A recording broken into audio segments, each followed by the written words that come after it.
Good evening, everybody. It is nice meeting you on a Sunday evening. In a normal course, these Sunday evenings would never been thought about for a session about learning something or sitting together to deliberate. Mostly we have these Sundays for the families. But as many things have gone for us, this lockdown situation has in fact brought about these changes where we are able to even think about sitting on a Sunday evening discussing some law subjects. It is very nice of you.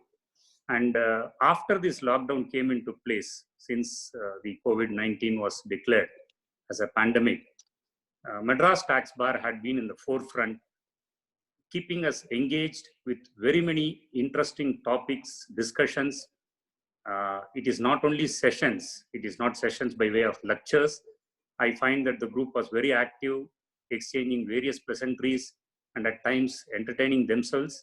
So it was a very energetic group which had come together to ensure that the legal community is not left behind in terms of the fraternity which they show amongst themselves.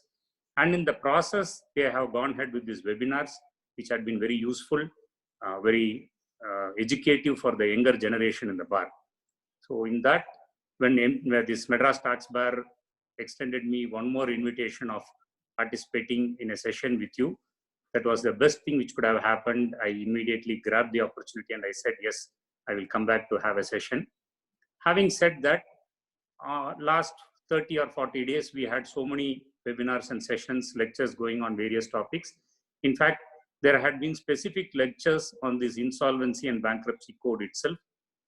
And we were given to learn a lot of nuances and niceties of the provisions in the code, the procedures involved.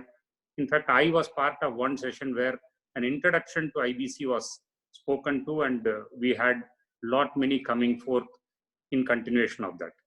So therefore, when our friends wanted a session on IBC, I was looking at why can't we put it as a question to ourselves and work on one particular area of that code and try to find an answer to that. So that is how the topic for the day has come as IBC, is it a creditor's paradise?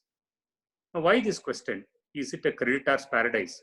If you just go back on the historical background to this legislature, as we had seen in other sessions also, the IBC itself came into place with a tagline saying that there had not been an effective mechanism or the law was not able to deliver in cases of DRT Act and SERFACI Act. Therefore, a huge NPA has been building up. There was some requirement to address this. Now, this apart, the requirement of the IBC was also on the context of consolidation of all the laws on the insolvency resolution. As you are aware that there were enough reports saying that India lacks in terms of early resolution of insolvency issues, and the index, world index as far as India is concerned in the ease of doing business was at its lowest. So all these factors were there. That is the historical background in which the IBC comes into place.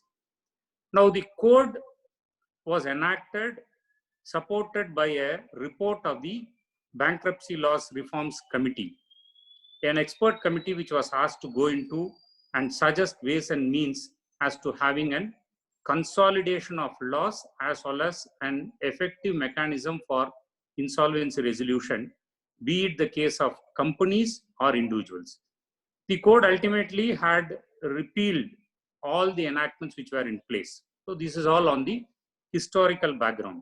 But one pointer as we look through this historical background is that the requirement of the creditors for an early resolution of their non-performing asset was also a factor which was being looked into.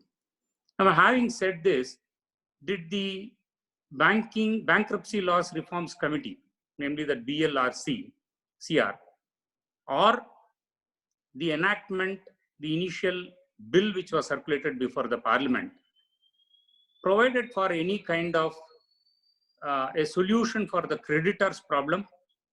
If you look in those angles, the entire report or the earlier bill, anything, there was no such proposal as to the creditors have to be resolved.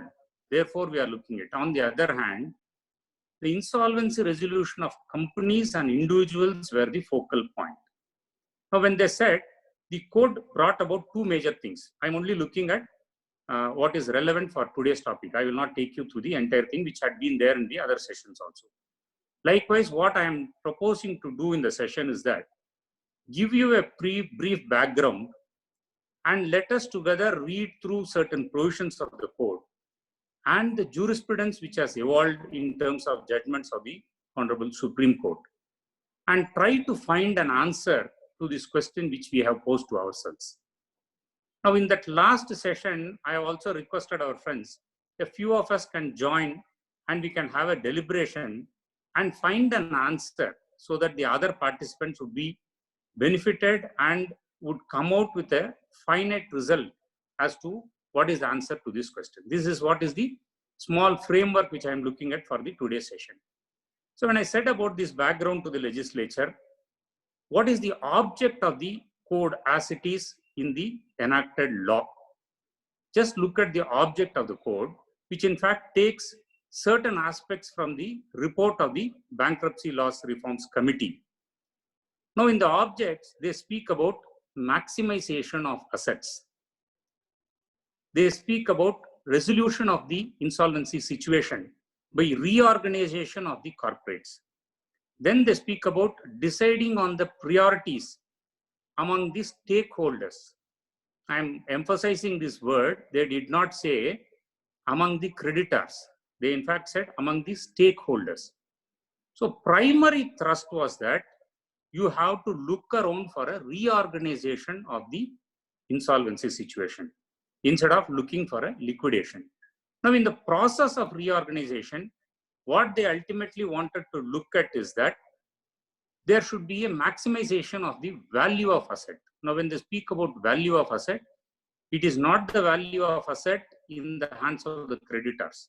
Because when we speak on assets, in this economic scenario of a creditor-debtor relationship, there are two assets in consideration. One is the asset of the company, which is called as a corporate debtor under the code, or the asset of an individual.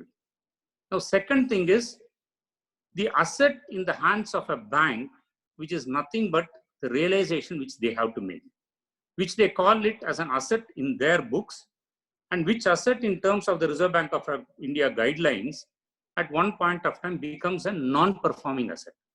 So therefore, the objects of the code did not mean an asset of the bank or a financial institution, or more particularly a creditor.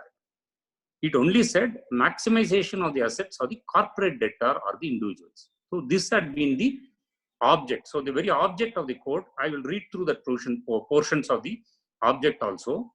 You will be able to make out a clear case that what was looked at is not an aiming provision or an aiming enactment for the creditors to step in to ensure their resolution. What was looked at was the resolution of the insolvency situation in a company and individuals. So this is one small background which you will have in your mind. Now with this, for today's topic, what we need to look at is when we speak about creditors. Now how these creditors are dealt with in the code. Is there any classification for them? Is there any categorization for them?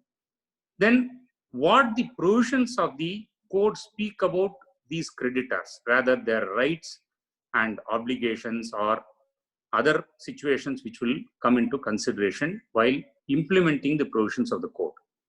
Then if in a situation of a resolution happening under the provisions of the code, what role the creditors play for such resolution is the other area which we have to look.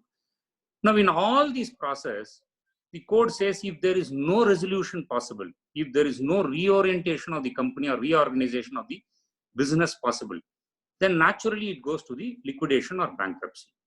Now in such a liquidation, again, what is that the creditors have as a say is the third situation. So this will be all the situations which we have to look. Now, therefore, what we have to primarily see is that what is this classification of creditors or how the creditors are placed within the scheme of the code.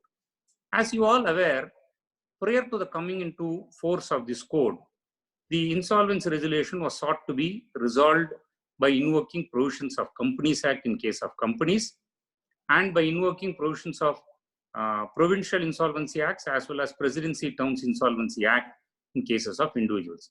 Now, under that regime, under the earlier regime of enactments, the creditors were looked at only in two categories. Either you call a creditor as a secured creditor or an unsecured creditor. There was no other situation. So if a person has a security to realize his dues, a security created in his favor, then he is a secured creditor.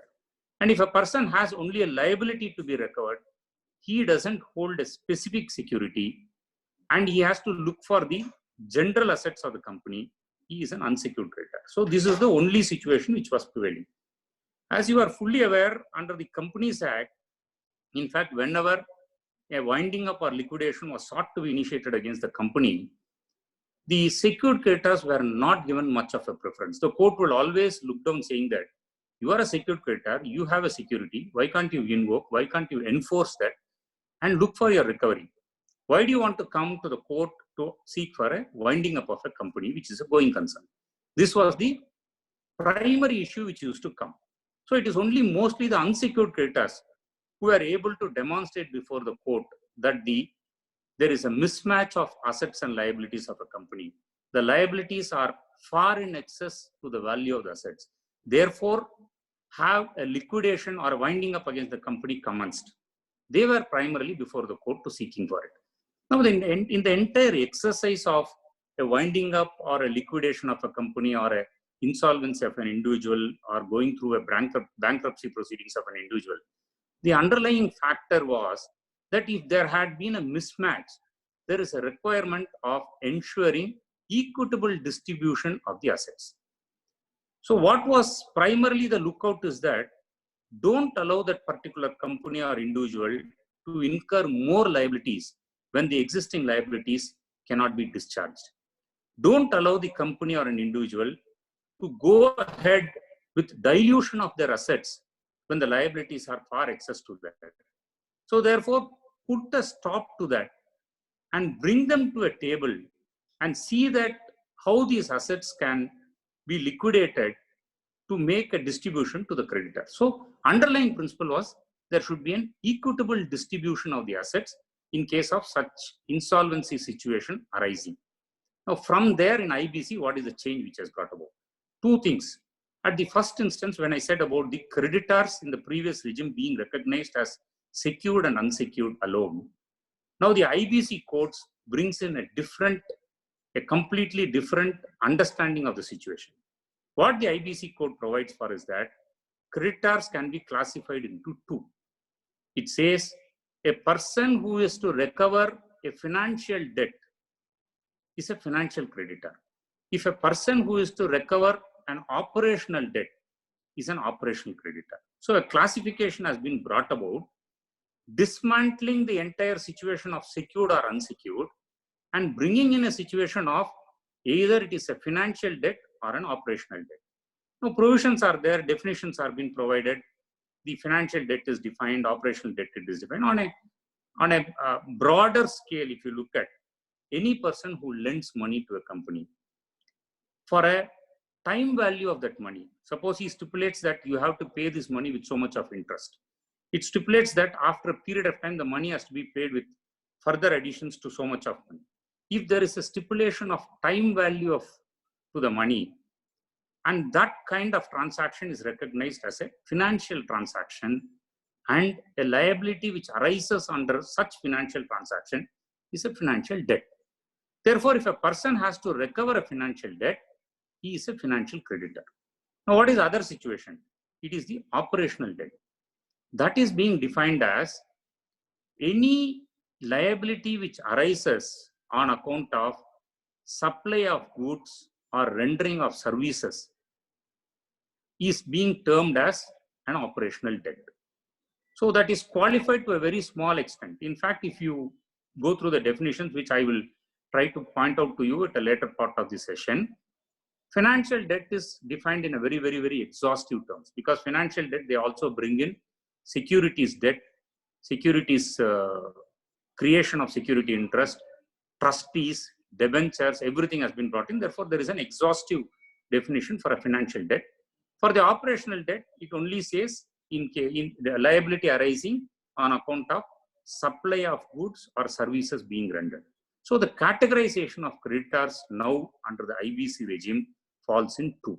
Either it is financial creditor or operational creditor. So therefore, these two things has to be looked into when we have to look for an answer to the question which we have raised. Now, other than this, what is the other important aspect under the code which has some say in respect of these creditors? That important aspect is a institutional mechanism which the code provides in a manner of driving this insolvency resolution process. See, as you are aware, under the IBC, if an insolvency, if a petition is filed either by the financial creditor or operational creditor before the NCLT, and if the NCLT finds that there is a debt and default, I in fact pointed out in an earlier session that an exhaustive definition is there for this debt and default. More than debt, an exhaustive definition for a claim, because what is the definition of debt is any liability arising on account of a claim. So it goes on to a point saying that any liability arising on account of a claim. So therefore, claim is to be looked into. No specific definition is provided to claim. Now, in the definition of claim, it is very, very interesting. If you see, it says any liability arising on account of any transaction, which may be, it says legal, equitable, on a judgment. So it goes on to say so many things. So this is one area which I had pointed out saying that, which is new under the IBC. Now let us come back to this situation where the NCLT finds that there is a debt and a default. So these are the only two triggering factors which will trigger to a situation of insolvency being initiated. Now on an application, having found this, the NCLT says, admits the petition and says that corporate insolvency resolution process starts. Now this process has to end within a time frame. One of the main features of the code is that a time-bound mechanism of arriving at either as a resolution or pushing the company to a liquidation. So every aspect of the code, every performance under the code is time-bound. So therefore, within this time-bound, this corporate insolvency resolution has to happen. Now, who has to drive this? The code finds out certain institutional mechanism, which I will broadly point out, is that one, a regulator, namely Insolvency and Bankruptcy Board of India, IBBI. Then it brings in a professionalism in the nature of an insolvency professional being recognized as a professional under the code, who is being appointed as a resolution professional for carrying out this EIR. Now, otherwise, how this gets driven is that the committee of creditors is put in place. The code defines a committee of creditors and vests with them certain rights, obligations. As you see the scheme of the code, the entire corporate insolvency resolution process has to be driven by this committee of creditors. When I say this, I'm conscious of the fact that IBC also addresses the insolvency resolution of individuals and partnership firms. Now, in cases of individuals and partnership firms, there is no concept of committee of creditors. There, the creditors are arrived at, there is a list of creditors, and entire mechanism is different. I will not trouble yourself going through that for the present. Now, let us look at only the corporate insolvency resolution. So this committee of creditors will drive the entire situation. Specific provision provides that they have to perform these duties and obligations during the process. Now, once we speak about committee of creditors, who are the participants, who are the members of this committee of creditors? The financial creditors are the only persons who can constitute as member of the committee of creditors. Now, if in a case there are no financial creditors, yes, of course, the code provides a different situation where the operational creditors can also be part of the committee of creditors. If there are financial creditors, even if it is one financial creditor, he alone constitute the committee of creditors. Code, of course, says that if the operational creditors' debt is more than 10% of the entire liability of the company, they can have a representative in it. So this is how it goes on. So therefore, the committee of creditors is the other thing which we have to look at to find an answer to the question which you have posed. So therefore, I have pointed out that the basic object behind the enactment Then I pointed out as to the factors which the code brings in terms of categorization of creditors into financial and operational, then the committee of creditors. So one more major thing which the IBC has sought to achieve is that from the earlier regime, when throughout the proceedings under the winding up or the insolvency of individuals under the old enactments, or as you are aware, cases which went before SICA for resolution, then cases which the banks sought to initiate before DRT under the RDB Act for recovery of its dues, and in cases where they wanted to invoke SARFAESI. In all these situations, it was the debtor who was in possession of the assets. If it is a company, company was continuing. Debtor was in possession. Until in cases of SARFAESI where the entire possession was taken over and then property was sold. Generally, the regime was recognized as a debtor in possession where insolvency resolution was sought to be achieved. Now, what IBC did is that a complete change to the situation. Now, the situation is that a creditor in control. So, the entire shift is from debtor in possession to creditor in control. So, this becomes significant because we are trying to find an answer whether IBC is the paradise of creditors. So, from the very manner in which, or the very concept in which the code was brought into, shows that they wanted to give a kind of control with the creditors. Therefore, debtor in possession situation turned into creditor in control. How is that? Now, in cases of IBC proceedings, as I said, once the CIRP is initiated, the debtor is out of the business. The debtor is out of the property. Now, if it is the directors who have been functioning, carrying on the activities of the company, directors are treated as suspended directors. The board stands suspended. All their powers, including the powers of the shareholders, are suspended. So all of them are kept away. Insolvency professional is stepping in and he tries to manage this company, maintain this company, preserve this company, and if it is a going concern, ensure that it continues with the status of a going concern. And within that period of time, say 180 days, and with an extension it is 270, and with subsequent amendment, now the code says 330 days. So in total, either it is 180, 270 or 330, there is to be a resolution which has to happen. Till such time, the resolution professional manages everything. Now to aid in that resolution, to aid in that entire CIRP process, the committee of creditors steps in. So these are all the crucial things which we look at.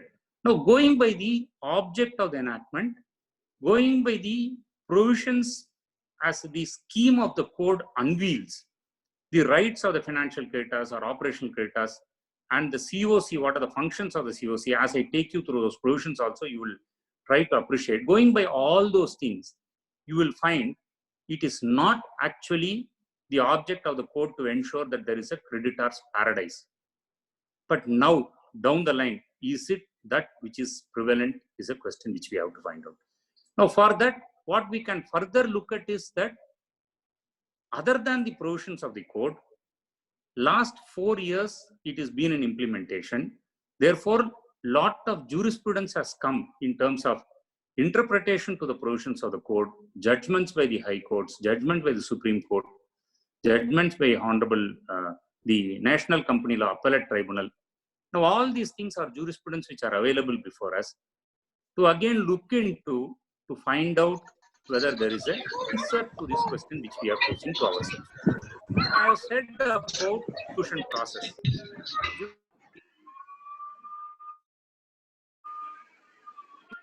A resolution plan has to be placed, which has to be approved by again the committee of creditors.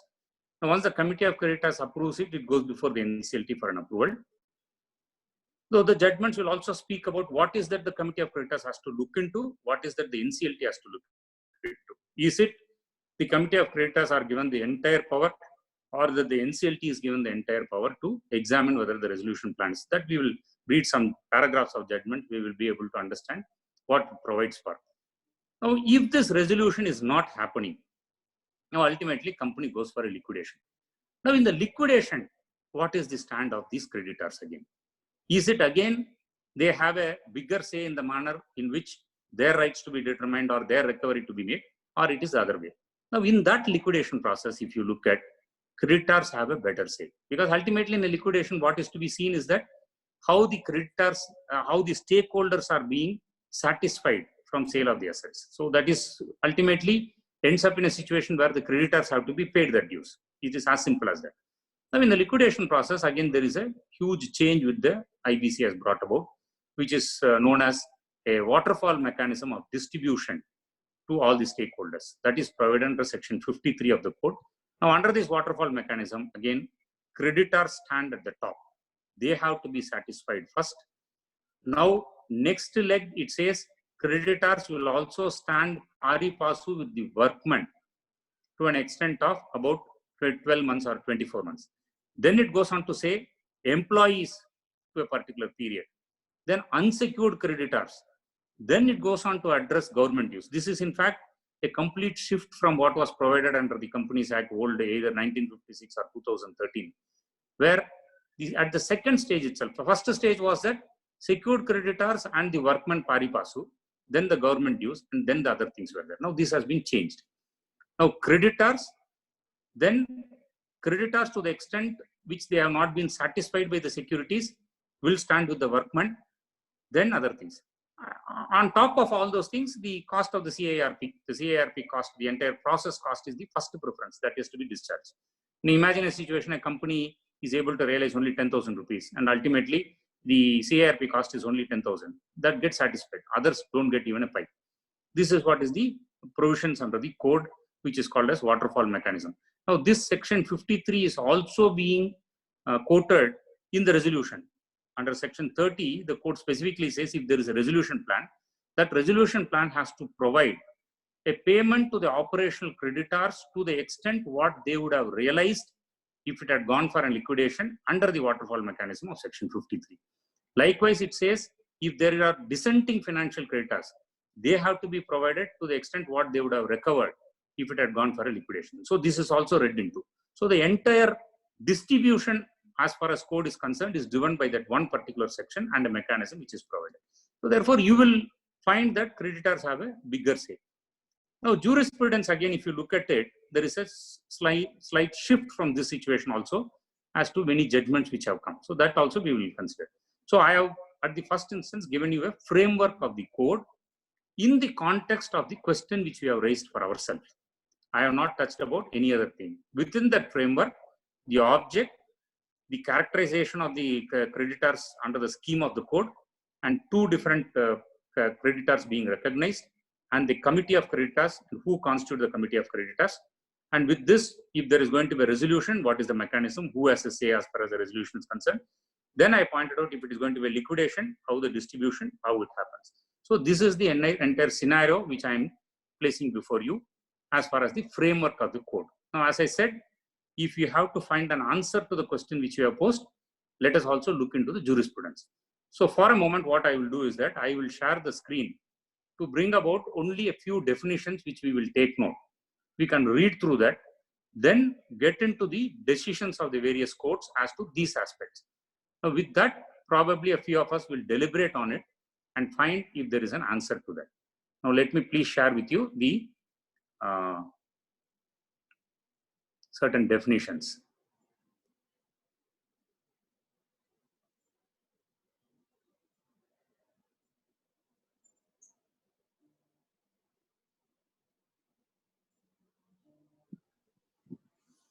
Yes. See, I have just given out the background. I will not read through entire things. Please see only the, see when IBC came into place, the committee's report had categorically pointed out what they are looking at, liquidation versus reorganization. They have also said maximization of the assets shall be the objects. Now the BLRC report enumerated the following as certain basis for which they are proposing to come up with a new law. The committee chose the following principles to design the new insolvency and bankruptcy resolution framework. The code will facilitate the assessment of viability of the enterprise at a very early stage. The law must explicitly state that the viability of the enterprise is a matter of business and that matters of business can only be negotiated between the creditors and debtor. While viability is assessed as a negotiation between creditors and debtor, the final decision has to be an agreement among the creditors who are the financiers willing to bear the loss in the insolvency. The legislature and the courts must control the process of resolution, but not be burdened to make business decisions. The law must set up a calm period for insolvency resolution where the debtor can negotiate in the assessment of viability without fear of debt recovery enforcement by creditors. So please note this point 2 as well as point 4. Point 2 at the end they said, final decision has to be an agreement among the creditors who are the financiers willing to bear the loss. Now point 4 said, the debtor can negotiate in the assessment of viability without fear of debt recovery enforcement by creditors. Then point 5, the law must appoint a resolution professional as a manager of the resolution period so that the creditors can negotiate the assessment of viability with the confidence that the debtors will not take any action to erode the value of the enterprise. So it was a balancing situation as between debtors and creditors. Now, as far as I look at it, it never gave an edge to the creditors. It never spoke about the requirement of the creditors' realization should be the priority.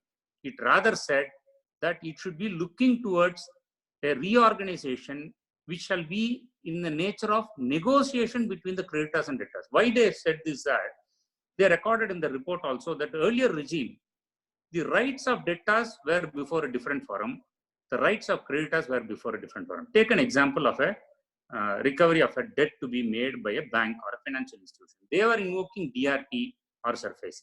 Now, if the company is facing situations of an unsecured debt, or the company finds it that they need a cool-off period because of certain business failures or because of certain constraints, like the constraint of a pandemic which is coming up now.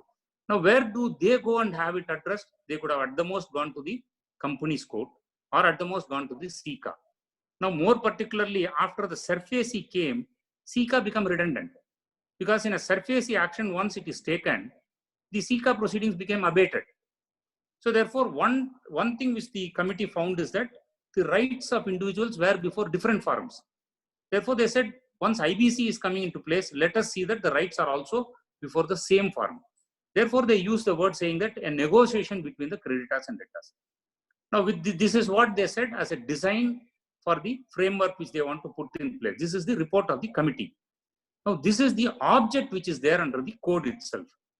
Object says, an act to consolidate and amend the laws relating to reorganization and insolvency resolution of corporate person, partnership firms, and individuals in a time-bound manner for maximization of the value of assets of such persons to promote entrepreneurship, availability of credit, and balance the interest of all stakeholders, including alteration in the order of priority of payment of government dues, and to establish an insolvency. So we are not concerned with the last portion for the today's talk.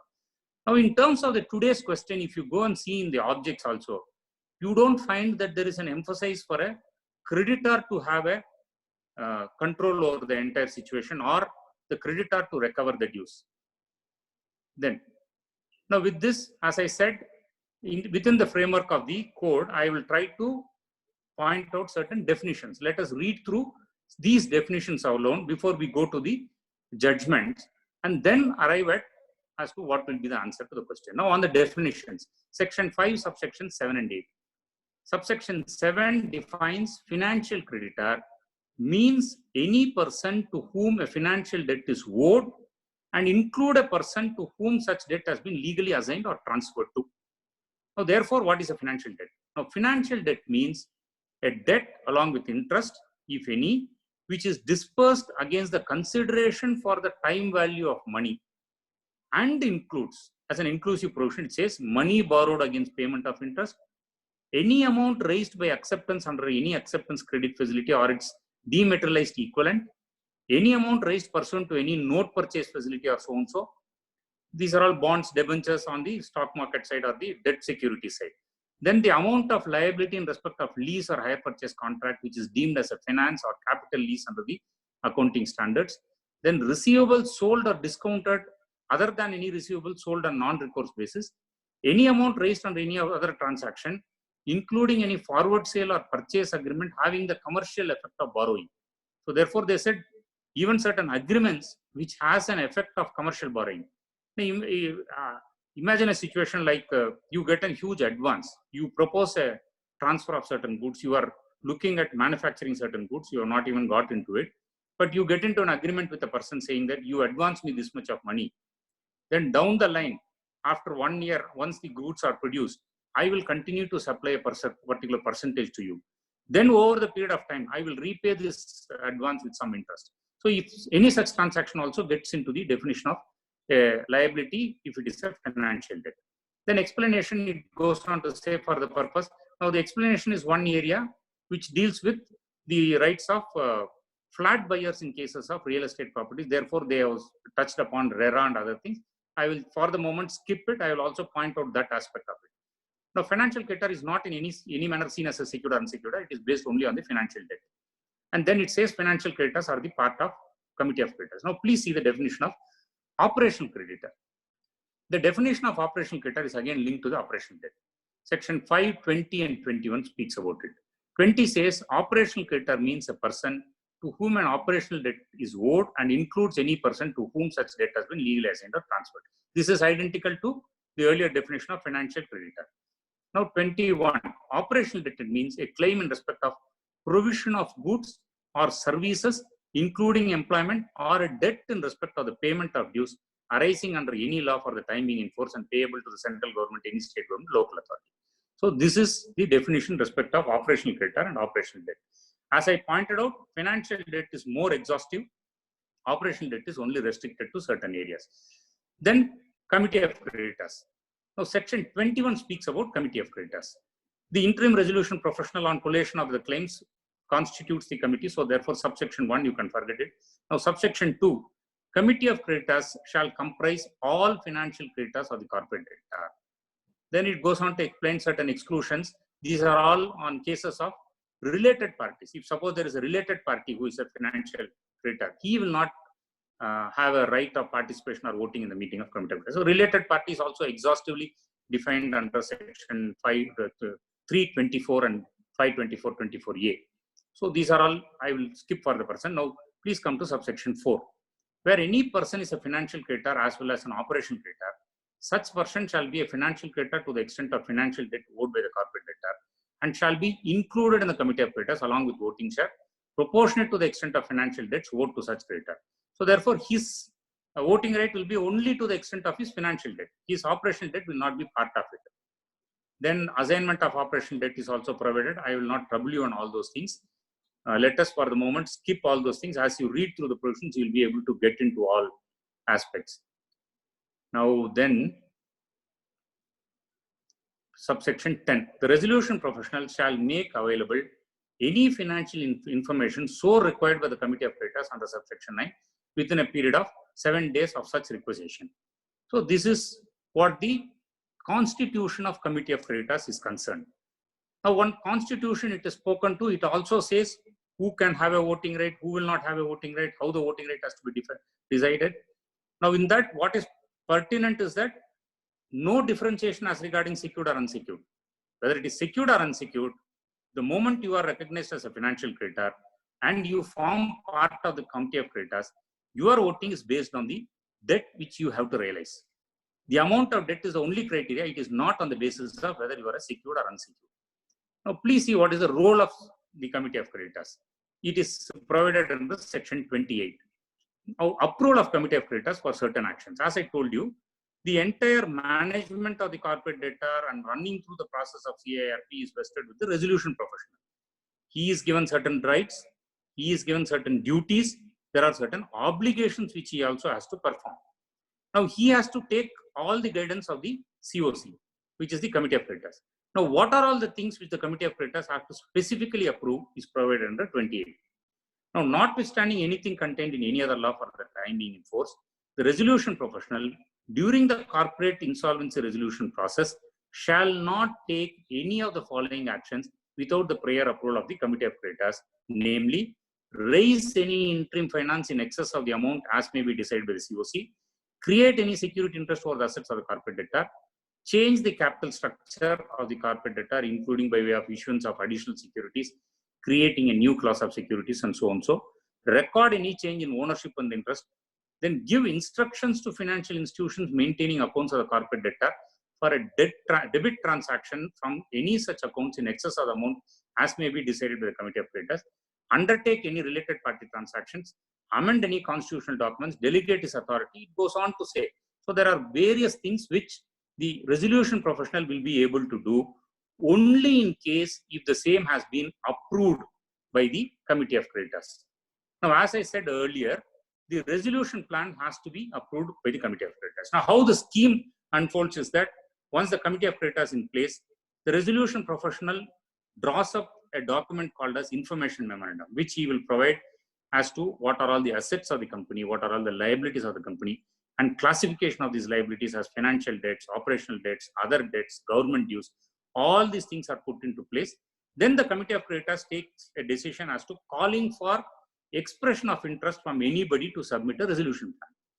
Then based on that, an expression of interest is called for, and as and when anybody submits a resolution plan, that is evaluated in terms of an evaluation matrix, and based on which the committee of creditors make a decision as to whether it has to be approved or not. So therefore, at that stage, you will find the major role which has to be played is only by the creditors, more particularly the financial creditors. Now, unless they approve that, there is no resolution for the company which is forthcoming. This is the scheme of the enactment. Now, when I speak about financial creditors, I need to incidentally point out one more thing is that when the code came into place, it recognized the persons who have to recover a financial debt as financial creditors in terms of the definition which you saw. An interesting situation arose where these real estate companies were getting into a lot of CARP process, either at the initiation of some financial creditors or unsecured creditors or operational creditors, whoever it is. Those companies were put before the NCLT and taken to the CARP. Now, in that process, an issue came, what will happen to the home buyers? There are persons who want to purchase a flat. They have advanced huge money. Most of these real estate companies, you are aware, they collect money from the persons who want to purchase a flat. From that, they run the situation. In fact, they sometimes even purchase a land from out of that money. They will take a power of attorney from a landowner, develop the property. So, over the period of time, the monies which mostly flow is from the home buyers. Now, therefore, when a situation came, what will happen to these home buyers? So, one such home buyer petitioned the IBBA and said that I have to recover money. Now, it is under CARP. Under what claim I have to make, whether it is a financial debt or operational debt, because it was not very clear under the provisions. Then the IBBA said there is a third claim called other claims, like government dues, everything, they have got a separate form. These are all provided under the regulations. Regulations gives you the formats on which you have to make a claim application before the RP. So if it is a financial creditor, there is form A. If it is an operational creditor, form B. Likewise, there is one form which is for other creditors who don't play any role of a financial or operational. So the IBB at the first instance said that you may go ahead and file a claim under this category as a other creditors. Now that they found that if I have to make a claim as an other creditors, and ultimately if the banks are going to decide something, they may even decide on liquidation, and they may claim I have got a security, then what will happen to the home buyers? Now this issue went before the Honorable Supreme Court in the case of Chitra Sharma versus Union of India, where she questioned this very wisdom of IBBA, saying that you will fall under the other creditors. Now, pending that proceedings, in fact, Supreme Court in that particular case wanted all the home buyers also to be taken into consideration. The Supreme Court said that they will form as a separate class of creditors, and they should be heard by the COC. Any decision is taken, any resolution will be with their concurrence. Now, pending that, so the government came up with amendments, and therefore you will find in the definition of financial creditor, a class of creditors of home buyers are also recognized as financial creditors. Now, these home buyers may be in too huge in numbers. Therefore, the scheme provided is that they can have an authorized representative to attend the COC. This is one aspect. Therefore, when we speak about creditors, even the home buyers are also part of it in cases of these real estate companies. So, this is the other aspect which I wanted to point out. Now, this is also based on the jurisprudence which has evolved. Ultimately, the Supreme Court recording that the government has come forward with the amendments and recognized the home buyers as financial creditors, disposed of that application. Interestingly, in that what they said is that the period of CARP which was lost in the proceedings has to be completely excluded. They said from this date, you start a fresh CARP, include all the home buyers and decide whether there is a resolution or liquidation. This is what has happened. Now let us come to the jurisprudence part of it, the judgments which came. One judgment which you can look at is the Swiss Ribbons case, which upheld the validity of the enactment as it is, upheld the validity of IBC. What Swiss ribbons held ultimately? It upheld the legislation on a point that it is an economic legislation. The intervention of the court should be minimum. This is one thing. Secondly, they said deriving so much of source from American laws and American decisions and American jurisprudence. The Honorable Supreme Court said that in cases of economic legislation, you have to provide a room for trial and error, room for exploring the possibilities of better situations. They recorded the fact that the government has brought in very many amendments and all. But one interesting thing which I found is that in the Swiss ribbon judgment, in the last paragraph, ultimately Supreme Court recorded certain facts saying that after IBC has come into place, this much amount of has been realized by banks. This much resolution has happened. I will point out to this paragraph. So again, there is it that the Supreme Court is giving a primacy to the fact that the creditors have a better say in the matter? Is it that the Supreme Court is driven by the fact that there is huge realization and reduction in NPA, therefore IBC is a creditors regime? I put it to you. I really do not find it as a clear answer to that. But as I said, provisions are also having different from the objects, from what the code seeks to achieve, and the manner in which the rights have been provided to the creditors in the COC. Now, then I am taking you to the decisions. Now, after the Swiss ribbon, there are three other important judgments. One is in the case of Shashidhar versus Indian Overseas Bank. Then you have Essar Steel's judgment and ArcelorMittal's judgment. Now, all these judgments you will find what in more particularly in Shashidhar's case, the issue was that there is a decision of approval of a resolution plan by the COC. Now, this goes to an approval before the NCLT. Now, the NCLT, in its wisdom, applying the provisions of the Act, suggests a certain way, saying that these people have to be paid in this manner. Like operational creditors also have to be provided something. So there were so many things which the NCLT in its order brought about, making changes to the resolution plan, as well as differing from what the Committee of Creditors said. But this was not approved by Honorable Supreme Court, and Supreme Court said the commercial wisdom of the Committee of Creditors will alone prevail. It is not for the NCLT or NCLAT to enter into that commercial wisdom and make your own decision. They only said the ultimate jurisdiction as far as NCLT and NCLT is concerned, you have to look into the provisions of the code, regulations of the code, and see if this resolution plan satisfies the requirements. Like section 30 says that the operational creditors has to be provided some basic minimum, whether this has been satisfied. Then you have to see whether the procedures have been strictly followed. So they said, this is the only decision which you can make. You cannot get into the commercial wisdom. Now, this was again followed by Essar Steels. Now, there again, 2 or 3 things which came as way of jurisprudence is that NCLAT again thought that the operational creditors has to be provided something. So it became the law of the land when Supreme Court also considered that. Then immediately government stepped in, making amendment saying that no, it is only the financial creditors who will be paid at the first instance. Only after satisfying the financial creditors, if there is payment amounts available, which will be to the satisfaction of the operational creditors. Now, these amendments were challenged before the Supreme Court. Likewise, the recognition of the home buyers by an amendment was also challenged before the Supreme Court. That was decided in the Pioneer Urban Infrastructure case, where Supreme Court approved all those amendments. Likewise, these amendments were also approved by Supreme Court. And then came the latest decision where the issue was as between secured and unsecured creditors, what is to happen. But Supreme Court said under the scheme of the court, it is clear. There is no such recognition. But fact remains that a secured creditor in case of liquidation can always stand outside and say that I will enforce the security and come back. Now, in case of resolution, what resolution plan provides, what the Committee of Creditors approve, this becomes critical. Then came the latest issue as far as JP is concerned, where preferential transactions were set aside.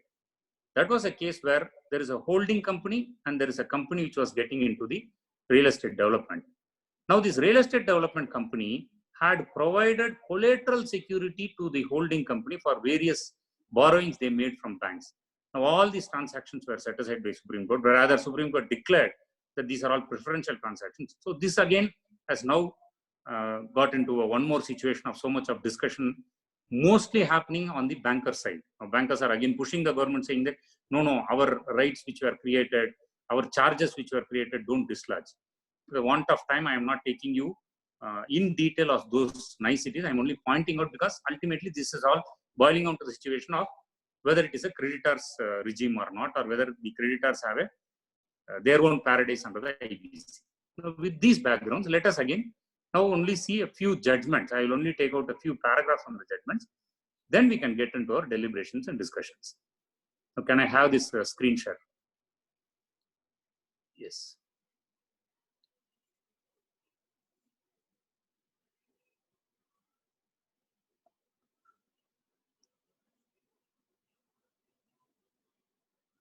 Yes, judgments. First will be Swiss Ribbons case, Union of India. See at paragraph 11, what the Supreme Court said is, as is discernible, the preamble gives an insight into what is sought to be achieved by the code. The code is first and foremost a code for reorganization and insolvency resolution of corporate debtors. Please make a note of a clear wordings which the Supreme Court records. Unless such reorganization is effected in a time-bound manner, the value of assets of such persons will deplete. Therefore, maximization of value of assets of such persons so that they are efficiently run as going concern is another very important objective of the code. This in turn will promote entrepreneurship as the persons in management of the corporate debtor are removed and replaced by entrepreneurs. When therefore a resolution plan takes off and a corporate debtor is brought back into the economic mainstream, it is able to repay its debts, which in turn enhances the viability of credit in the hands of banks and financial institutions.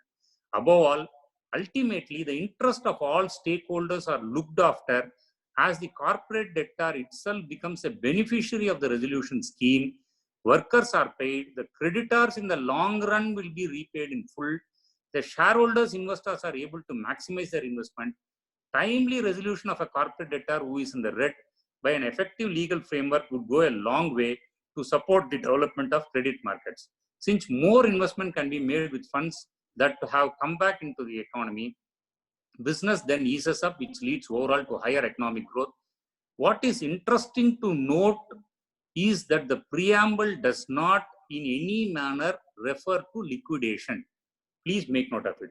It records that what is interesting to note is that the preamble does not in any manner refer to liquidation, which is only availed of as a last resort if there is either no resolution plan or the resolution plans are not up to the mark. Even in liquidation, the liquidator can sell the business of corporate debtor as a going concern. See, this is what was the other point which I was driving during my initial talk, saying that even in liquidation, it is not that sale of assets and distribution to the creditors alone. The Honorable NCLAT had passed orders stating that even in liquidation, it can be sold as a going concern. Now that has further traveled to a point now, the judgments are providing for a kind of reorganization by invoking provisions of Companies Act, even in the stage of liquidation. So they said you can invoke section 213 and submit a scheme of for reorganization at the stage of liquidation. So this was also approved by the Supreme Court. Therefore, Supreme Court records this. Then paragraph 12, it can thus be seen that the primary focus of the legislation is ensure revival and continuation of the corporate debtor by protecting the corporate debtor from its own management and from a corporate death by liquidation. The code is thus a beneficial legislation which puts the corporate debtor back on its feet, not being a mere recovery legislation for creditors. This I am emphasizing again, saying that not being a mere recovery legislation for creditors. With this statement, can we record a fact to the question today, saying that it is not a creditor's paradise? But in practice, it is not so. It is going other way. Even in this judgment, you can find that. The interests of the corporate debtor have therefore been bifurcated and separated from that of its promoters, those who are in management. Thus, the resolution process is not adversarial to the corporate debtor, but in fact protective of its interest. Then it goes on to moratorium. Let us skip all those things. Now, please see the concluding portion of the judgment. This is in Swiss Ribbons. It is given with a heading called Epilogue. The Insolvency Code is a legislation which deals with economic matters and in the larger sense deals with the economy of the country as a whole.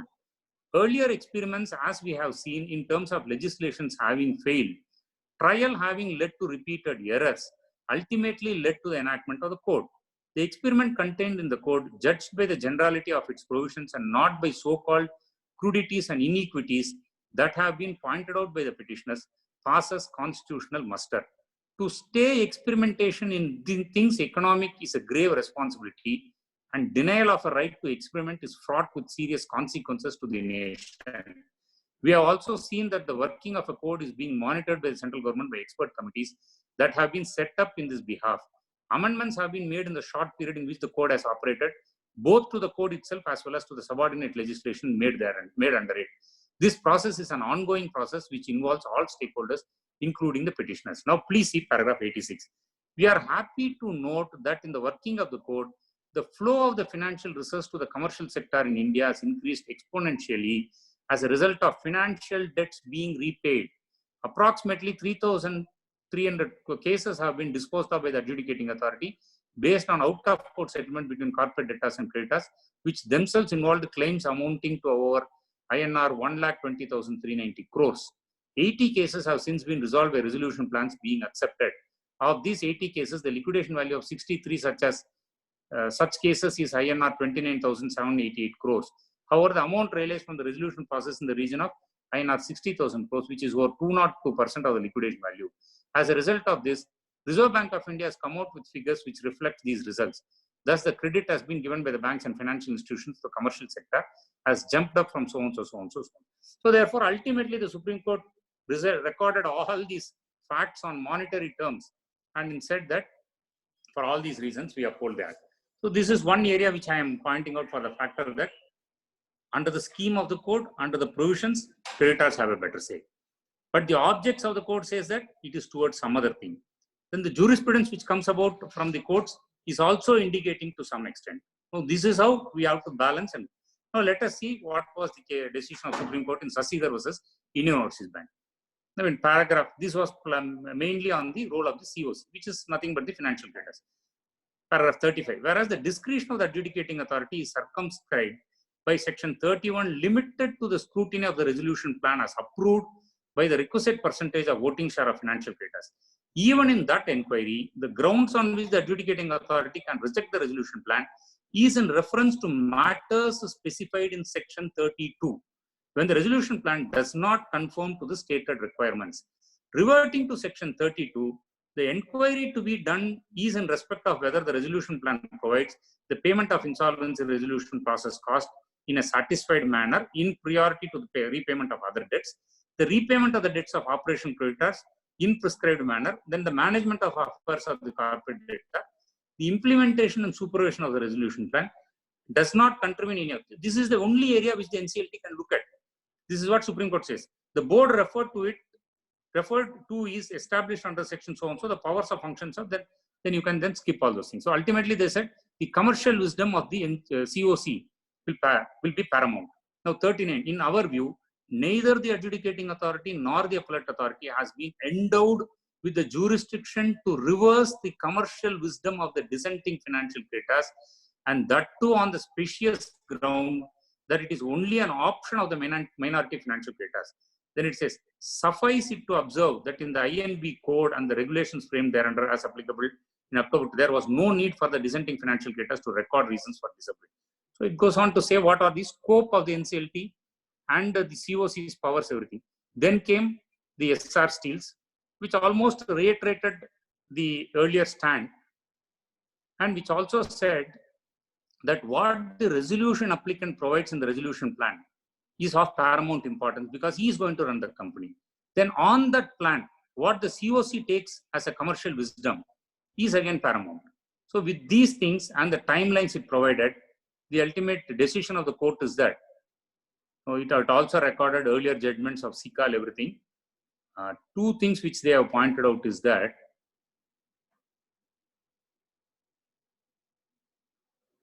this is all on the challenge. See in the middle paragraph, it is also the discretion given to the committee of creditors by the word may again makes it clear that this is only a guideline which is set out by this subsection which may apply to the committee of creditors and arriving at the business decision as to acceptance or rejection of a resolution plan. For all these reasons, therefore, we hold that the provisions of the Constitution. Then I told you about the Pioneer Urban. Let us not spend much time on that. it was basically a clash as between the RERA and IBC, as well as recognizing the rights of the home buyers. Now, these are all the jurisprudence. As I said, there are enough judgments of the enough indications as regarding the primacy of COC and financial creditors in the other judgments of Supreme Court as far as ArcelorMittal is also concerned. So this is on the background. So therefore, now let us look into the question which we posed ourselves. As I've been reiterating, is it the the creditors who have a primacy in the implementation of the code? Now, any enactment to be very successful, it depends on the implementation. Now, the moment when we say implementation, as far as my personal view is concerned, primarily it is the advocates, primarily it is the legal fraternity which has to drive the entire system as regarding these implementations. Now, with this driver from the legal fraternity, we get the wisdom of the judges in terms of judgments which are being delivered on particular aspects. So, if there is an effective implementation with a very good role being played by the legal fraternity as well as the judiciary, then the enactment becomes successful. So, today you have seen that the provisions of the code provides that the creditors, rather a financial creditor, will have the major say. But it comes with an object saying that you have to look at reorganization of the companies. Then you have seen all the judgments. So with this, I am not giving a conclusive answer to this question. I am only placing it everything before you. And I leave it open for any deliberations from any of the members. And if there is any specific question and answers also, let us take it. Other than me, the learned members in the group will also be ready to answer that. Thank you very much for this wonderful time. Thank you very much, sir. So I think again, like 1 hour, 5 minutes or 1 hour, 10 minutes, you have taken the entire session so smoothly, like such a like with such a flow of streams. So I think we are again well versed with IBC also. Thank you very much again, sir. But there have been a few questions, so I will start with Natarajan sir first. I'll unmute him sir first, and then.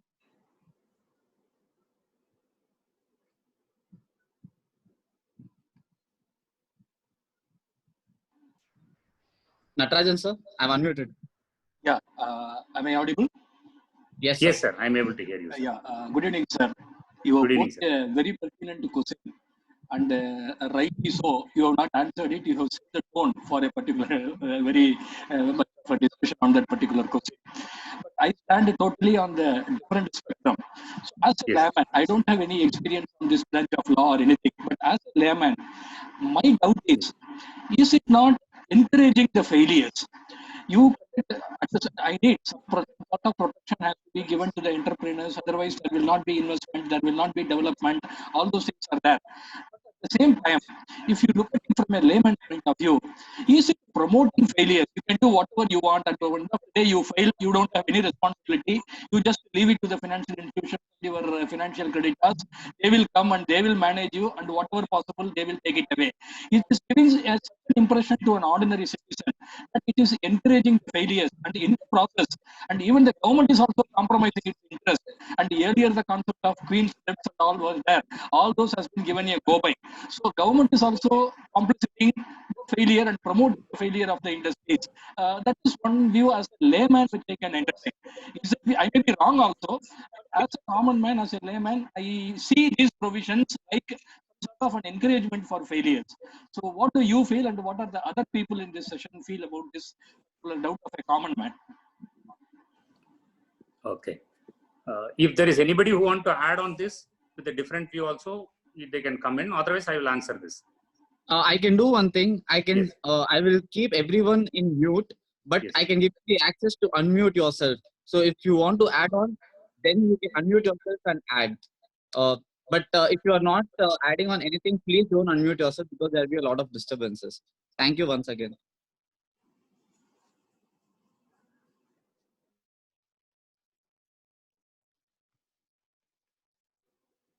Okay, let us go ahead because I am not able to hear any other person coming forward. Yes, sir. This is a very pertinent question which he has raised. Because if you get an opportunity, you can go through the entire report of this bankruptcy laws reforms committee. They in fact, yes. Somebody wants to say something? No, so I think that was by mistake, sir. You can. Okay.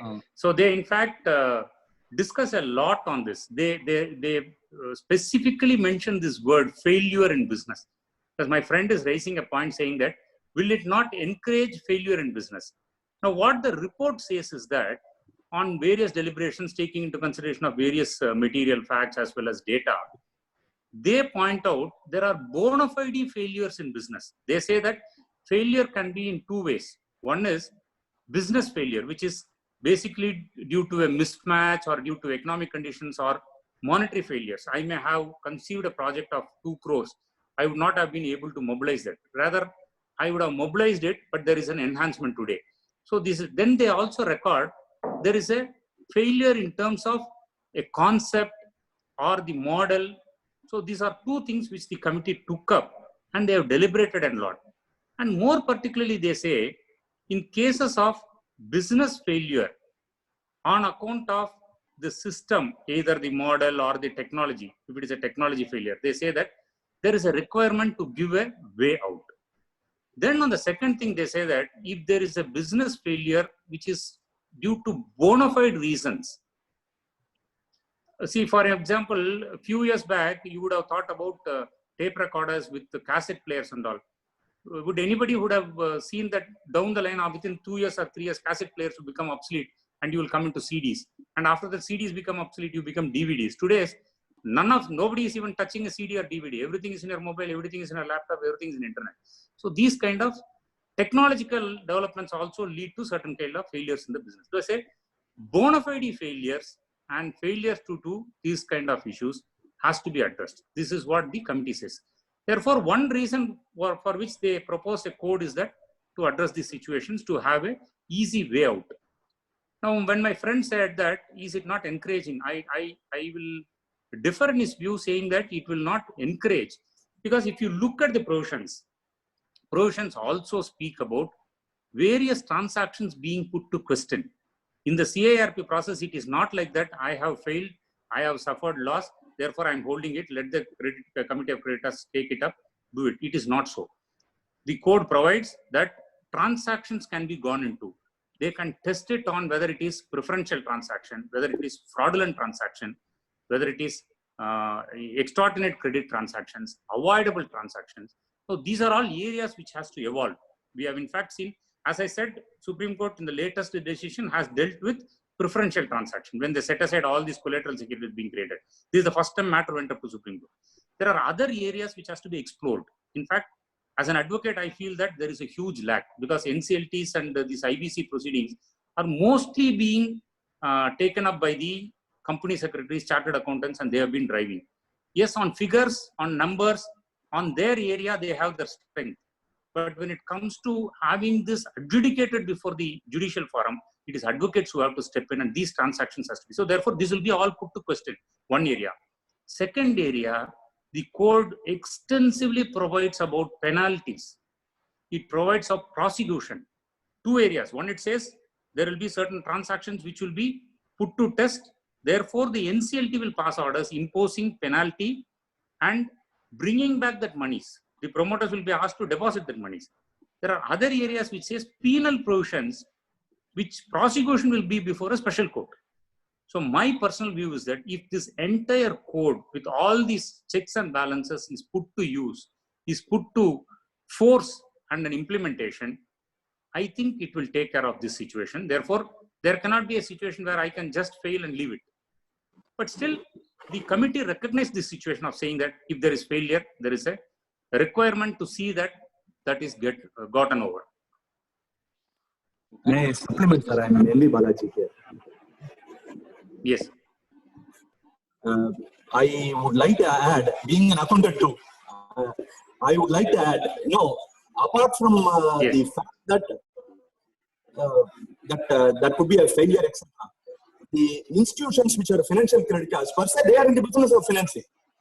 So they will also have to observe their business laws. They cannot always be expected to refer full. The loss of money is inbuilt into their business system. So they could have also even evaluated whether to fund this company at all at the beginning. They have evaluated at some point of time it is worthwhile to finance. They have financed. Correct. They have taken their business risk. So it is not a question of somebody failing and somebody gaining or somebody losing out of somebody's failure. It is each one having their own business risks, and a financial institution also being a person taking risk in respect of its business has to give something in the final process of recovery. Correct. So, my name is Kritika. If I may just add to what NB Balaji sir was saying, Yes. the fact that the court has also taken control from the promoters and put it in the hands of a committee of creditors, that also strengthens the fact that the financial creditors are only going to decide how the assets are then going to be split up in the waterfall mechanism that you explained very clearly. Yes. So I feel this is another move that will ultimately only strengthen business in India. Yes. But primarily they have to look at what is the object. It is towards the maximization of assets and towards looking at reorganization. Yes. It's not for the liquidation. So that Correct. balance is what I feel over the period of time, by way of jurisprudence, it has to come up and develop. Yes. Here I have Maithili. Yes. Yes. See, I have a take on this, continuing further on what Mr. Natarajan was talking about. At some level, our laws seem to be trying to make it easier to default, whether it's taxes. For instance, we have had any number of these schemes, both in indirect taxes and direct taxes, saying, okay, you pay 30%, it's enough, 50%. And even in this IBC, some of the payment of statutory dues is given the least preference, which at some level seems extremely unfair for people who are compliant with the laws. What is something, there has to be some kind of a balancing, otherwise Correct. one would not see any purpose in Correct. I agree with you. I agree with you. Who has been regularly paying, he is not being rewarded in any manner. Yes. He doesn't have an incentive out of it. Yes, and he is A person who is in default is incentivized. It is there, as you said, even the tax issues also it is there. So ultimately what you end up doing is, at some level the taxation will go up to cover all this. Somewhere the money has to come in. So I think that needs to, the government needs to take a harder look at this aspect. And also the overall morale of a taxpayer will one day take a hit. An honest taxpayer will say, why will I pay taxes when those who are defaulting are going scot-free? In fact, sir, I have a different take on this. Yes. Speaking from the customs department angle. See, normally the dues to the central government is the first charge. But if we, just for an instance, I'm just saying, say section 142A of the Customs Act says that it is first charge, but subject to the provisions of IBC.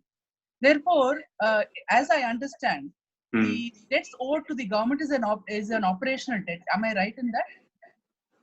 No, government debts are placed in a different category. It is not even an operational debt. Okay. Then how they call it as other debts? Other debts, is it? Yes. So then, as far as the position is concerned, when the prioritization happens, what would be the level of priority that the government dues are given?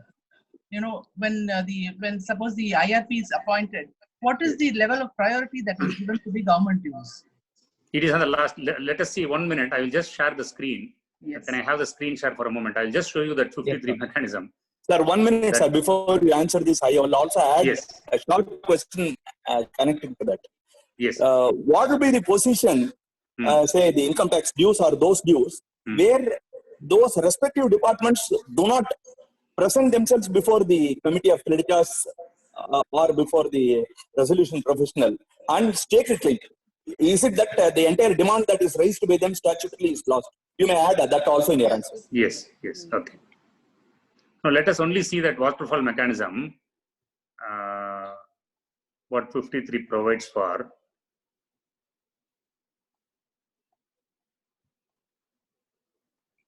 See, this is that. At the first instance, cost of CIRP and liquidation cost to be paid in full. Then second, pari passu among secured creditors who have relinquished their right with workman dues for 24 months. So secured creditors who have relinquished their security and agreed to be part of the CIRP or the liquidation, they will be paid pari passu along with workman for 24 months alone. Then third is wages of employees other than workmen for 12 months. Then fourth is financial debts to unsecured creditors. Then fifth comes pari passu among government dues for a period of 2 years and unpaid amount of secured creditor after enforcement. Persons who have enforced, went out, enforced, and for balance they come here. So they will be pari passu with government for a period of 2 years. Then any other remaining debt, so on, so on. So this is how it is there. So this therefore, in fact, all these priorities, as I pointed out, if you have seen that objects also, that object itself, objects of the code itself said, please again see that. Now, object of the code itself, that last 3 lines, balance the interest of all stakeholders, including alteration in the order of priority of payment of government dues, so on, so. So this object itself is on that. Therefore, today it has now shuttled everything. In terms of waterfall mechanism under 53, they come at the 5th stage. Now, one question came that if I have not made a claim to the RP, if I have not made a claim to the COC, it is actually claimed to the RP and not the COC, but it is binding on them. If you have missed the Supreme Court in 2 judgments recorded the fact that whoever be the stakeholder, the resolution plan once approved is binding on them. And thereafter, you cannot make any claim. If you have missed the bus, it is gone. Now, interestingly, if you see, there was one judgment of Supreme Court in the case of embassy properties, which went from Chennai only. In that decision, a company's mining lease was suspended or cancelled during the CIRP period. That was questioned before NCLT. NCLT passed an order saying that this action has happened during the moratorium, therefore this is not valid. You restore the mining lease immediately. Now, this was challenged by the state of Karnataka before the High Court, but having gone before the High Court, that became a question before the Supreme Court, whether the High Court can interfere or not. They should have gone before the appellate. So this was the issue before the Supreme Court. Supreme Court ultimately in that judgment, it's a very good read, which says that in cases of public loss, NCLT will not have jurisdiction. They said a mining lease is within the domain of a public law being administered by the state. And therefore, the NCLT could not have held anything against it. Now, most interesting thing is that immediately after this judgment, amendment came to the IBC. Please look at that amendment. Amendment said that government dues, everything will be subject to NCLT proceedings, or rather subject to CIR. So they don't want that public law concept should be again made applicable to these tax dues and other things and say that, no, I am outside the IBC provisions.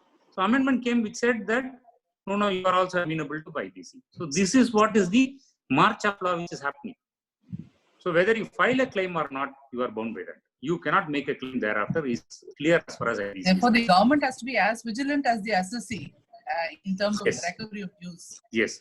As IBC provisions, if I am correct, there is also an amendment to income tax. Only in cases of income tax dues, before approval of the resolution plan, the NCLT is required to send a notice to the Commission of Income Tax. That provision is there as part of the regulations. Likewise, Income Tax Act is also amended, whereas they have not recognized other dues, either central excise or GST, nothing is there. Only income tax they have said this. Thank you, sir. Thank you. I think Hema madam can add a few points on that particular income tax due because I have one doubt for sir. No, because I have seen you, ma'am, appearing in NCLT for the department also. That's why. That's okay. That's another part of it. As usual, the department files its claim late. Then we have to again convince the judge, the NCLT member why we were late, etc. So let's forget that part of it. I have a practical query. Sir, the promoter is the best boss of his business. Yes. When he is unable to run his business, how is it practically possible or how far is it fruitful that an IRP will run the business in a better manner? Okay. See, as far Does it really work practically? No, scheme of the code is concerned, IRP is to only keep the status of going concern continuing. Yes. If it is a running concern with all things happening, IRP will only just continue that aspect. And in fact, the regulation says that he can take the assistance of directors also to run it. If it is a business failure and there is a complete stoppage, then IRP is not required to run it. No, but in most businesses where an IRP has been appointed, we find that the directors or promoters do not cooperate with the IRP. So practically, I don't find that the IRPs and the directors work together for reviving the company. See, it is a very healthy situation which we have to develop. Please see the case of SR Steel Salon. Please read that Supreme Court judgment. During the CARP process, that company had made crores and crores of rupees. It was continuing, it was doing everything. So it is only one thing is that professionalism which has to come. The wisdom of the COC represented by the creditors which has to come. Like we, as you said, practical side, we have seen in cases where company is running, workmen are there, they have orders. But once CARP come, promoters is stepping away, bank is stepping away. They're not even ready to provide an interim finance. So that difficulties are there. But code provides that you have an interim finance, you can run it, you can do that. So it is not the IRP alone has to be running the company. He can take the assistance of the suspended directors. He can even ask the COC to put in place a small committee which can run the situation. He can take the experts. All those positions are there. It is all towards a healthy system which is there. As I said, if advocates, if we are able to see an effective implementation, bring into the healthy system, then it is workable. Thank you, sir. Thank you. Thank you. Sir, Raja here. I have one question. Yes, sir. So can we just... Yeah. Okay, sir. Continue. Sorry. Sir, the IBC's Creditas Paradise. My one more question is that when a company is subject to IBC proceedings, the debtor's debtor, I owe some money to debtor company. I being, if the debtor wants to recover that money from me, in the normal course, he could have gone to any civil court or a commercial court. But just because it is being wound up or being proceeded against, I am unnecessarily dragged into IBC court. Will it not amount to a creditor's paradise as the topic is?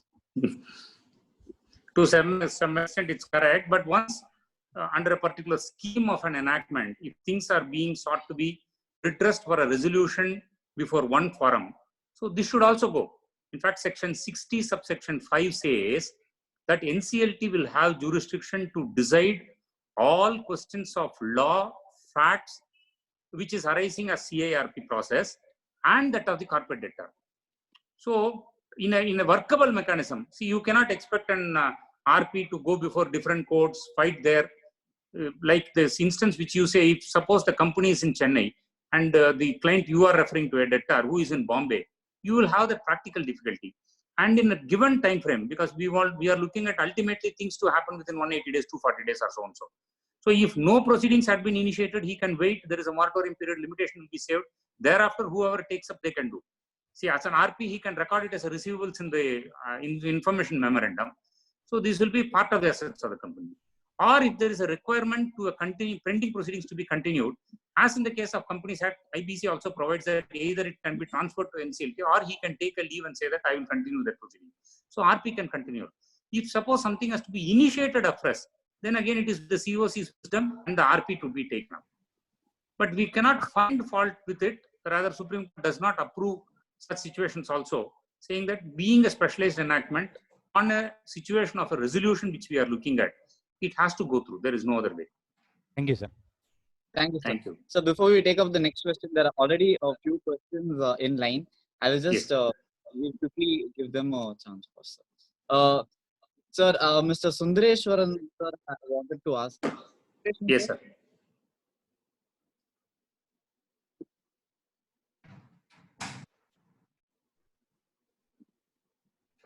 Sundareshwaran sir, are you able to hear me? You can unmute yourself. Yeah. Yes, sir. Sir, can you? Are you able to hear me? Hello, sir. Yes, sir. Good evening. Very good evening, sir. It was very nice. And I had been to the NCLT twice or thrice, but they are doing a very good job. I have a small doubt in this case. It's a case where if a claim application is filed by the creditor, be it a first creditor or second creditor, as the case may be, operative creditors or financial creditor. Yes. The RP passes an order, but the order is not communicated in hard copy. It is in the soft copy. Now the tribunal says that it cannot entertain unless the hard copy is filed, but the RP is not giving the hard copy. That is wrong. Actually, it cannot be done. We are, most of the things are going by soft copies only. IBC itself recognizes. In fact, IBC makes it mandatory that a claim of a financial creditor should be only by email.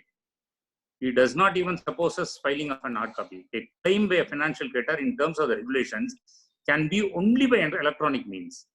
That is a mandatory provision. Therefore, electronic communications are fully accepted. Yours may be a stray case because NCLT cannot say that. Likewise, RP is not adjudicating. The code is very clear. In fact, Supreme Court made it very, very clear. He doesn't exercise an adjudicatory power. RP collates the details. So he receives your claim, verifies the books of the company, and if he finds it is there, he recognizes your claim. Suppose he says that with all the documents I have, I am not able to accept your claim. Then you have to go before the NCLT, establish your claim, and get an order so that your claim is also included. So in that process, there is no question of order being passed or a hard copy of the order being there. If there is an email where, even in fact, there are cases where RP does not even communicate. Parties go before the NCLT and say that I have filed a claim. I am not finding place in the list of creditors because it is displayed in the website. I am not finding a place and I do not have a communication also. Therefore, issue a direction to the RP to include my claim in the list of claimants. So that is possible. Thank you very much, sir. Thank you very much. Thank you. Thank you, sir. Thank you, sir. Sir, next week, Mr. Satish. Good evening, sir. Good evening, Satish. Sir, my query is regarding a third category of the creditors. You have taken us through this financial creditors, operational creditors, and other creditors. My query will be in connection with the other creditors. Sir, the definition debt, as shown in the defined under section 3 subclass 11, says that any liability or obligation in respect of the claim. And the provision 3 subclass 6 says that claim means a right of payment whether no such right is reduced to judgment or not, and B, right to remedy for breach of contract. Yes. My question pertains to 6 subclass B. In the event of in a contract, in the event there being an clause agreeing for a liquidated damages, am I not entitled to file a claim before NCLT, sir? Yes. You are entitled to file a claim before the RP if the company is all under CARP. If you want to initiate a proceedings, yes, sir, that is my query. You are entitled to, provided that obligations under the contract you have to establish whether it is coming within the meaning of a financial debt or an operational debt. My exact query is that, sir, because I come across one judgment of Bombay NCLT. If it is not within the meaning of a financial debt or operational debt, you are not a person who can initiate CAR. Because it's a classic cases where when we avail the services of the ship, when we hire the ships on charter trade, yes, and the ship is detained by the person, naturally the ship detention of the ship invites demurrages. The demurrages clause will be found in the charter ship agreement itself. In such of those cases, what will be the position of the charter? Because the damage is very clearly stipulated in the agreement. Knowing fully well he hires the ship. Now, the fact that there is a delay is proved before NCLT through the port document. That being the case, my question is twofold, sir. How am I to be classified? Will he be classified as an other creditor? And whether my debt will be treated as other debt or I will be treated as an operation debt? If it is consequences to the services rendered. Yes, sir. In this case, you say that there is a service agreement with the carrier, yes, sir, wherein you have entrusted a work to be done by them. Yes, sir. Right? It is consequences to the services rendered and a provision for demurrage charges which is to be borne by which party is there in the agreement. Yes, sir. If you are able to bring up that and establish a fact as an operational debt, you find. But in this aspect, in fact, there is one case which is pending before Supreme Court. That is a case of Delhi Metro Rail, where within the metro station, they give the space for advertising. So one person has given an advance and taken an advertisement site. Subsequently, that is cancelled. He says, you give back the money to me. Money is not paid. So he took them to NCLT saying that I have to recover a debt. Therefore, you initiate CIRP against them. But NCLT found that you are not coming within the operational debt. Therefore, you will not be entitled to. Now that went to NCLT and it is now pending before Supreme Court. So that may throw some light. As of now, requirement is that establish that there is an operational debt.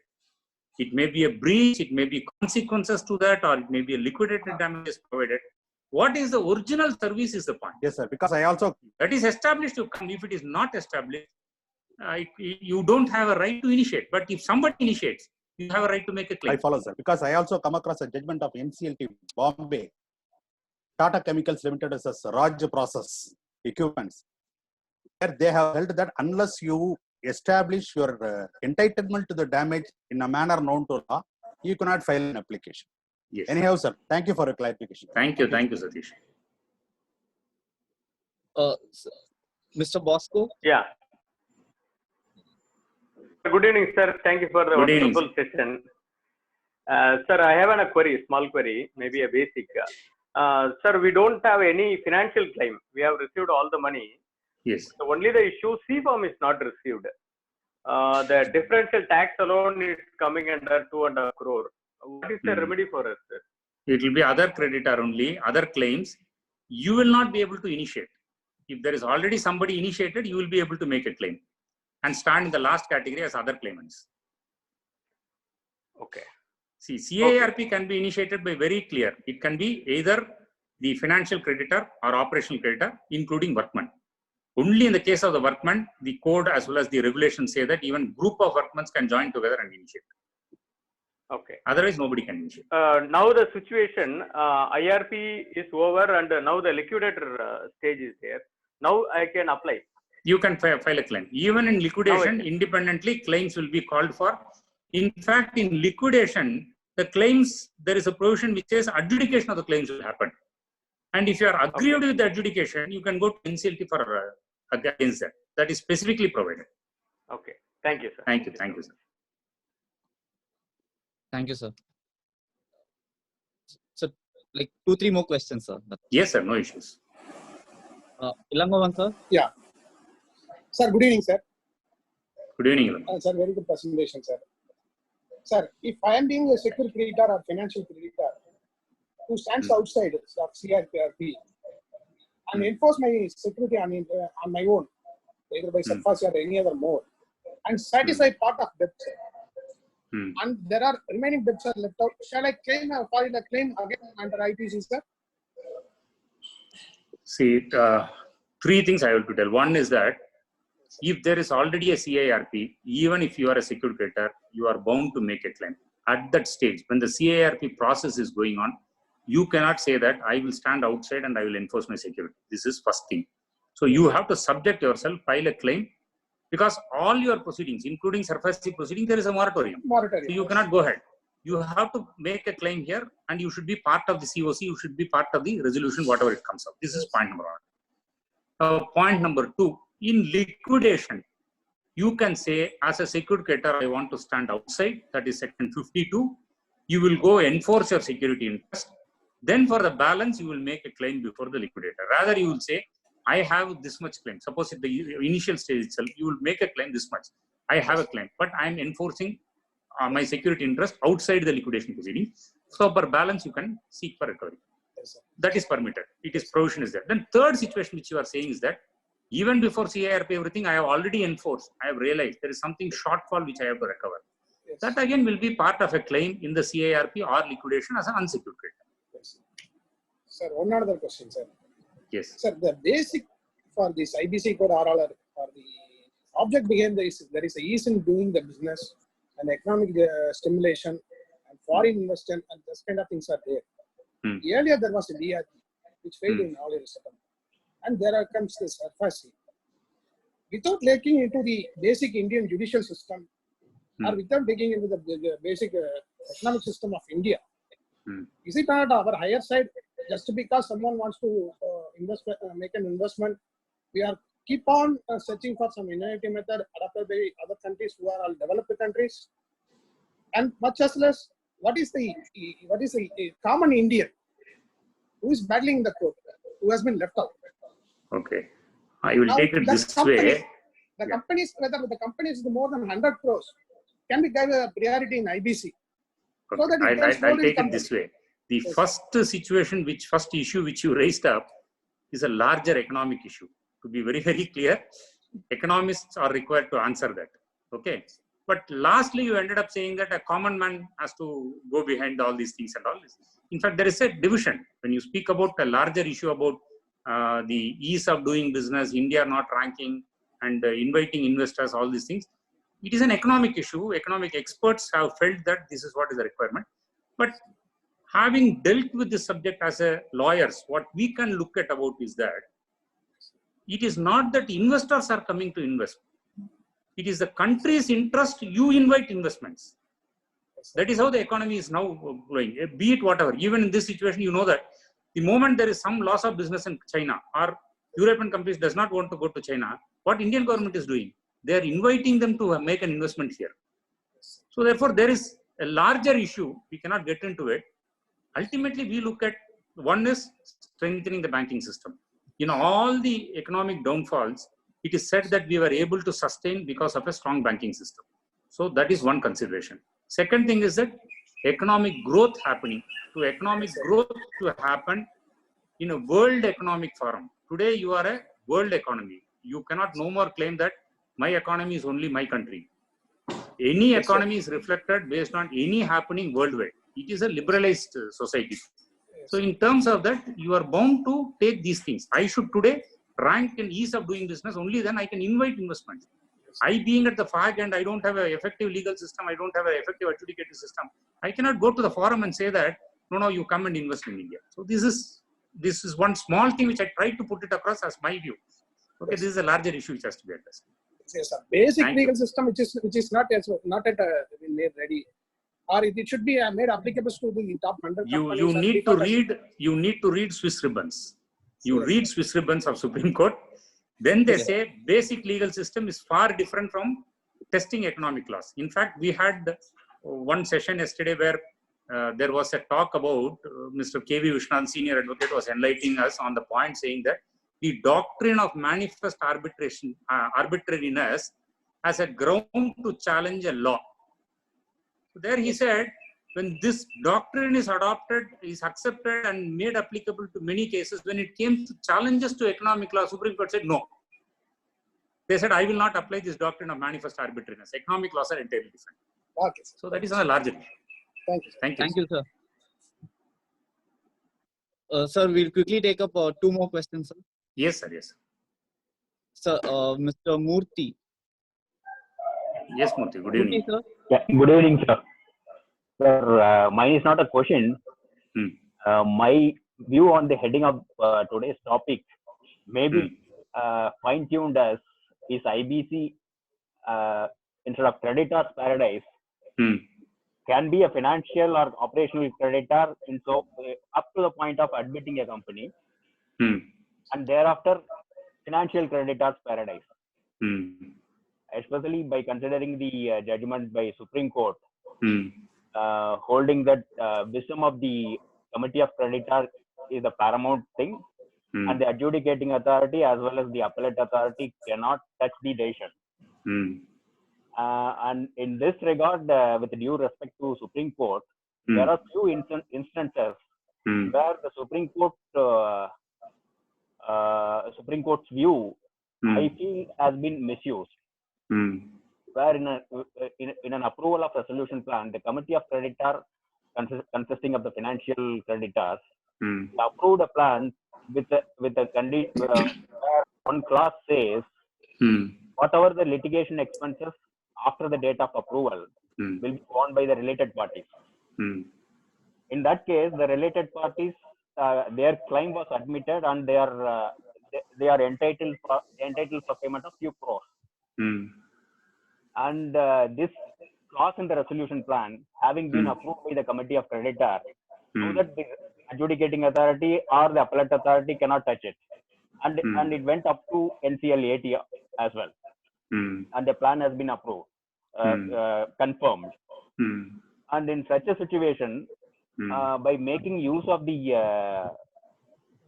wisdom of the commercial creditor being paramount, would it require any further evolution or march of law to fine-tune this principle as held by the Supreme Court? Okay. So this is only for a panel discussion. Yeah. Adding to that, I will only add 2 points. One is that, as you said, we have spoken enough about financial creditors, COC, everything. But there is one aspect, because you are also practitioner before NCLT, you file very many cases, I know that. At the initiation of CARP itself, there is a biggest advantage the creditor has. Today, even an operational creditor, the moment he threatens that I will initiate a petition, cases are settled. So we have seen cases of operational creditors getting settled. That is about 50 to 60%. So there again, you see only the creditor. You don't see as financial operation creditor. So therefore, invoking IBC today is a creditor's paradise. I don't spend court fee. I don't wait for a decree to be obtained, and I don't wait for execution. The moment I issue a notice, go before NCLT, there is an opportunity that it can get settled. My money is being paid. So it is happening within 3 months to 6 months.